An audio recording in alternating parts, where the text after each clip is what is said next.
नमस्कार, मैं सुनील नागर आपके साथ। आप देख रहे हैं बुलंद आवाज। जिला चिकित्सालय के पालना घर में लगभग एक महीने पहले एक नवजात बच्ची मिली। अस्पताल प्रशासन ने मानवीय जिम्मेदारी निभाते हुए बच्ची का पूरा इलाज शुरू किया और बच्ची स्वस्थ हुई। नियमों के अनुसार ऐसी स्थिति में बच्ची की आगे की देखरेख और सरकारी प्रक्रिया बाल कल्याण समिति यानी CWC द्वारा की जाती है। इसी को लेकर जिला चिकित्सालय ने 3 बार बाल कल्याण समिति को लिखित सूचना दी, क्योंकि अस्पताल में रोज गंभीर बीमार बच्चे आते हैं और नवजात की सुरक्षा भी जरूरी है।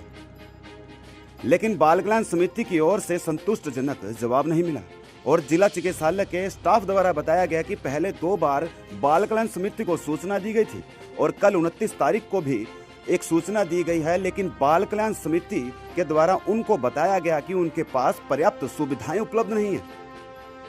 तो यहीं से एक बड़ा सवाल खड़ा होता है, जब सरकार बच्चों की सुरक्षा के लिए योजनाएं और फंड देती है तो जमीनी स्तर पर सुविधाओं की कमी क्यों? इसी बीच आज सुबह एक और नवजात बच्ची पालना घर में छोड़ी गई, जिससे यह सवाल और गहरा हो गया कि क्या हमारा सिस्टम ऐसी परिस्थितियों के लिए तैयार है? हालांकि यह भी सच है कि पहली बच्ची को लेकर जिला चिकित्सालय और बाल कल्याण समिति ने कार्रवाई की और उसकी खबर समाचार पत्रों में भी प्रकाशित हुई। लेकिन सवाल अब भी जिंदा है, अगर सुविधाएं पहले से होती तो देरी क्यों होती? यह खबर किसी संस्था के खिलाफ नहीं, बल्कि हमारी बाल संरक्षण व्यवस्था को मजबूत करने की जरूरत पर ध्यान दिलाने की एक कोशिश है, क्योंकि बात किसी फाइल की नहीं, 2 मासूम जिंदगियों की है। अब सवाल खड़े होते हैं, जब बाल संरक्षण के लिए सरकार से फंड आता है तो सुविधा की कमी क्यों? क्या पालन घर सिर्फ बच्ची छोड़ने की जगह है, आगे की जिम्मेदारी नहीं? अगर आज 2 बच्चियां हैं, कल 4 हुई तो क्या होगा?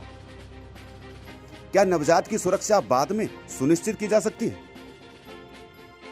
जिम्मेदारी तय कौन करेगा, अस्पताल समिति या सिस्टम?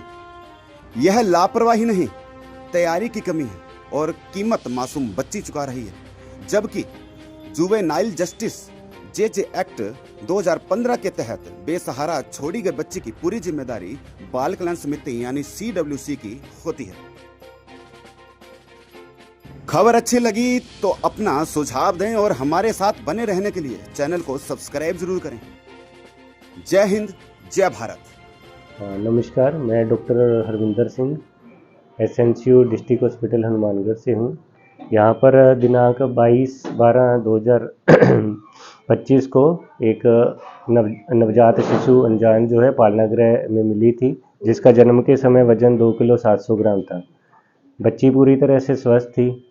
बच्ची को यहाँ से अच्छे से देखभाल की जा रही है और अभी बच्ची 1 महीने और 8 दिन की होगी और लगभग 4 किलो के आसपास उसका वजन हो गया है। वो पूरी तरह स्वस्थ है, देखभाल की जा रही है। अब बच्ची को बाल कल्याण समिति को सुपुर्द करने के लिए 3 बार हमने जो PMO सर के थ्रू लेटर भेजे हैं, पर अभी तक लेके नहीं गए हैं। तो इसको हम उनसे रिक्वेस्ट करेंगे कि इसको जल्द से जल्द वहाँ शिफ्ट किया जाए, क्योंकि यहाँ पर कई बार गंभीर बच्चे भी आते हैं, तो जिससे जो स्वस्थ बच्चे हैं उनको इन्फेक्शन के चांसेस रहते हैं। और अभी भी आज एक बच्ची है, आज 30 जनवरी को सुबह 5:55 पे पालना गृह की घंटी बजी थी, जिसमें लेबर रूम से हेल्पर हैं वो गए और वहाँ से लेके आए, जिसका वजन 2 किलो 200 ग्राम है और लगभग 1 दिन से कम ही उसकी उम्र प्रतीत हो रही है। कपड़े उसके पहने हुए थे, क्लैंप लगा हुआ था, वो भी वजन कम है, वैसे वो स्वस्थ है, उसका इलाज चल रहा है।